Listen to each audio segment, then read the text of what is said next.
जय महाकाल। आज हम शिव महापुराण रुद्र संहिता का अध्याय 1 सुनाने जा रहे हैं। आप लोग सभी अध्यायों को जरूर सुनिए और वीडियो को लाइक एंड कमेंट जरूर कीजिए और कमेंट में जय महाकाल जल्दी से लिख दीजिएगा। ऋषियों के प्रश्न के उत्तर में नारद ब्रह्मा संवाद की अवतारणा करते हुए सूत जी का उन्हें नारद मोह का प्रसंग सुनाना, काम विजय के गर्व से युक्त हुए नारद का शिव ब्रह्मा तथा विष्णु के पास जाकर अपने तप का प्रभाव बताना, जो विश्व की उत्पत्ति, स्थिति और लय आदि के एकमात्र कारण है। गौरी गिरिराज कुमारी उमा के पति हैं, तत्वज्ञ हैं, जिनकी कीर्ति का कहीं तक अंत नहीं है, जो माया के आश्रय होकर भी उसमें अत्यंत दूर है तथा जिनका स्वरूप अनचित्य है। उन विमल बोध भगवान शिव को मैं प्रणाम करता हूँ। मैं स्वभाव से ही उन अनादि शांत स्वरूप एकमात्र पुरुषोत्तम शिव की वंदना करता हूँ, जो अपनी माया से इस संपूर्ण विश्व की सृष्टि करके आकाश की भांति इसके भीतर और बाहर स्थित है। जैसे लोहा चुंबक से आकृष्ट होकर उसके पास ही लटका रहता है, उसी प्रकार यह सारे जगत सदा सब और जिसके आसपास ही भ्रमण करते हैं, जिन्होंने अपने से इस प्रपंच को रचने की विधि बताई थी, जो सबके भीतर अंतर्यामी रूप से विराजमान है तथा जिनका अपना स्वरूप अत्यंत गूढ़ है। उन भगवान शिव की मैं सादर वंदना करता हूँ। व्यास जी कहते हैं, जगत के पिता भगवान शिव, जगत माता कल्याणमयी पार्वती तथा उनके पुत्र गणेश जी को मैं नमस्कार करता हूँ। अब हम इस पुराण का वर्णन करते हैं। एक समय की बात है, नैमिषारण्य में निवास करने वाले सौनक आदि सभी मुनियों ने उत्तम भक्ति भाव के साथ सूत जी से पूछा। ऋषि बोले, महाभाग सूत जी, वेदेश्वर संहिता की जो साध्य साधन खंड नाम वाली शुभ तथा उत्तम कथा है, उसे हम लोगों ने सुन लिया। उसका आदि भाग बहुत ही रमणीय है तथा वह बहुत शिव भक्तों पर भगवान शिव का वात्सल स्नेह प्रकट करने वाली है। विद्वान, अब आप भगवान शिव के परम उत्तम स्वरूप का वर्णन कीजिए, साथ ही शिव और पार्वती के दिव्य चरित्रों का पूर्ण रूप से श्रवण कराइए। हम पूछते हैं, निर्गुण महेश्वर लोक में सगुण रूप कैसे धारण करते हैं? अंत होने पर वे महेश्वर किस रूप में स्थित रहते हैं? लोक कल्याणकारी शंकर कैसे प्रसन्न होते हैं? और प्रसन्न हुए महेश्वर अपने भक्तों तथा दूसरों को कौन सा उत्तम फल प्रदान करते हैं? यह सब हमसे कहिए। हमने सुना है कि भगवान शिव शीघ्र ही प्रसन्न हो जाते हैं। वे महान दयालु हैं, इसीलिए अपने भक्तों का कष्ट नहीं देख सकते। ब्रह्मा, विष्णु और महेश, यह तीन देवता शिव के ही अंग से उत्पन्न हुए हैं। उनके प्राकट्य की कथा तथा उनके विशेष चरित्रों का वर्णन कीजिए। प्रभु, आप उमा के आविर्भाव और विवाह की बात कहिए, विवाह की कथा कहिए, विशेषता उनके गृहस्थ धर्म का और अन्य लीलाओं का भी वर्णन कीजिए।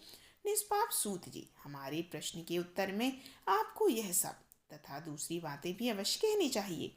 सूत जी ने कहा, मुनीश्वरों, आप लोगों ने बड़ी उत्तम बात पूछी है। भगवान सदाशिव की कथा में आप लोगों की जो आंतरिक निष्ठा हुई है, इसके लिए आप धन्यवाद के पात्र हैं। ब्राह्मणों, भगवान शंकर का गुणानुवाद सात्विक, राजसी और तामसी ही तीनों ही प्रकृति के मनुष्य को सदा आनंद प्राप्त करता है। पशुओं की हिंसा करने वाले निष्ठुर कसाई के सिवा दूसरा कौन पुरुष उस गुणानुवाद को सुनने से कब उठता है? जिसके मन में कोई तृष्णा नहीं, ऐसे महात्मा पुरुष भगवान शिव के उन गुणों का गान करते हैं, क्योंकि यह गुणावली संसार रूपी रोग की दवा है, मन तथा कानों को प्रिय लगने वाली और संपूर्ण मनोरथों को देने वाली है।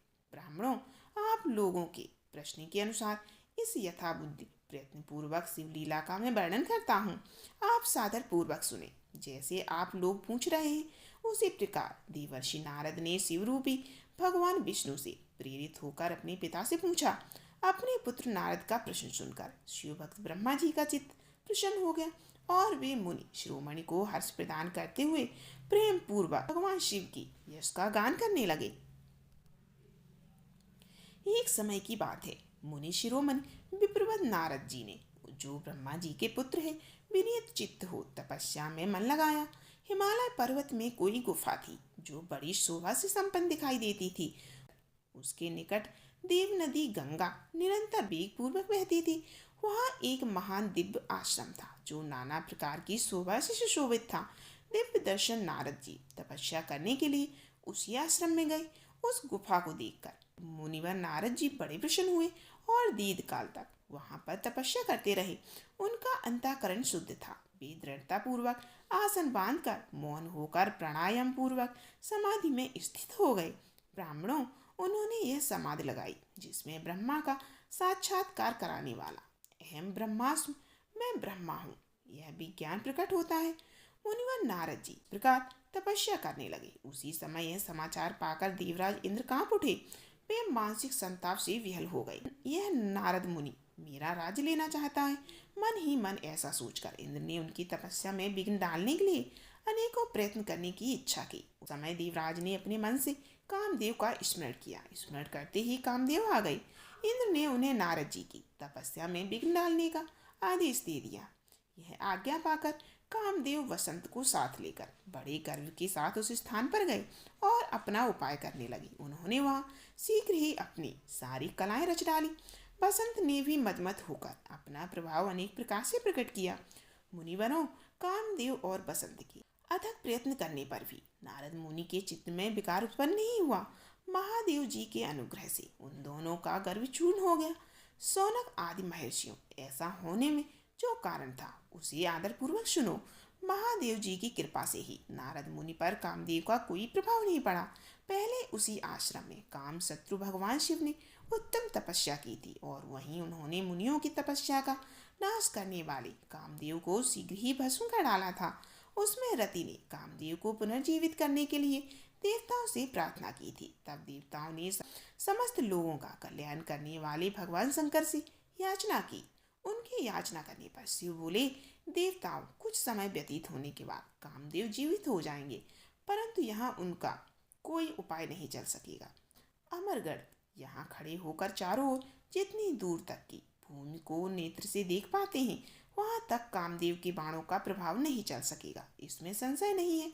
भगवान शंकर की इस उक्ति के अनुसार उस समय वहां नारद जी के प्रति कामदेव का निजी प्रभाव मिथ्या सिद्ध हो गया। तत्पश्चात उनकी आज्ञा से बसंत के साथ अपने स्थान को लौट गए। उस समय देवराज इंद्र को बड़ा विस्मय हुआ और उन्होंने नारद जी की पूरी पूरी प्रशंसा की, परंतु शिव की माया से मोहित होने के कारण वे उस पूर्व वृत्तांत को स्मरण न कर सके। वास्तव में संसार के भीतर सभी प्राणियों के लिए शंभु की माया को जानना अत्यंत कठिन है। जिसने भगवान शिव के चरणों में अपने आप को समर्पित कर दिया, उन भक्तों को छोड़कर शेष सारा जगत उनकी माया से मोहित हो जाता है। नारद जी भी भगवान शंकर की कृपा से वहां चिरकाल तक तपस्या में लगे रहे। जब उन्होंने अपनी तपस्या को पूर्ण समझा, तब वे मुनि उससे विरत हो गए। कामदेव पर मेरी विजय हुई ऐसा मानकर मुनीश्वर के मन में व्यर्थ ही गर्व हो गया। भगवान शिव की माया से मोहित होने के कारण उन्हें यथार्थवाद का ज्ञान नहीं रहा। वे यह नहीं समझ सके कि कामदेव के पराजित होने में भगवान शंकर का प्रभाव ही कारण है। उस माया से अत्यंत मोहित हो मुनि शिरोमणि नारद अपना काम विजय संबंधी वृत्तांत बताने के लिए तुरंत ही कैलाश पर्वत पर गए। उस समय वे विजय के मद में उन्मत्त थे। वहां रुद्रदेव को नमस्कार करके गर्व से भरे हुए मुनि ने अपने आप को महात्मा मानकर तथा अपने ही प्रभाव से कामदेव पर अपनी विजय हुई समझकर उनसे सारा वृत्तांत कह सुनाया। यह सब सुनकर भक्तवत्सल भगवान ने नारद जी से कहा, जो अपने शिव की ही माया से मोहित होने के कारण काम विजय के यथार्थ कारण को नहीं जानते थे और अपने विवेक को खो बैठे थे। कहा रुद्र बोले, तात नारद, तुम बड़े विद्वान हो, धन्यवाद के पात्र हो। तुम मेरी यह बात ध्यान देकर सुनो। अब से फिर कभी ऐसी बात मत कहना, विशेषता भगवान विष्णु के सामने इसकी चर्चा कदापि न करना। तुमने मुझसे अपना जो वृत्तांत बताया है उसे पूछने पर भी दूसरों के सामने न कहना। यह सिद्धि संबंधी वृत्तांत सर्वथा गुप्त रखने योग्य है, इसे कभी किसी पर प्रकट नहीं करना। तुम मुझे विशेष प्रिय हो, इसीलिए अधिक जोर देकर मैं तुम्हें ये शिक्षा देता हूँ और इसे ना कहने की आज्ञा देता हूँ, क्योंकि तुम भगवान विष्णु के भक्त हो और उनके भक्त होते हुए भी मेरे अत्यंत अनुगामी हो।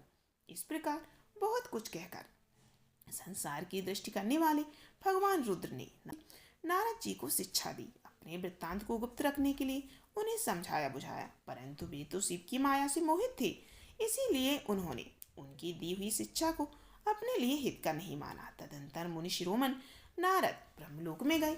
वहाँ ब्रह्मा जी को नमस्कार करके उन्होंने कहा, पिताजी, मैंने अपने तपोवन से कामदेव को जीत लिया। उनकी यह बात सुनकर ब्रह्मा जी ने भगवान शिव के नाना बिंदुओं का चिंतन किया और सारा कारण जानकर अपने पुत्र को यह सब कहने से मना कर दिया।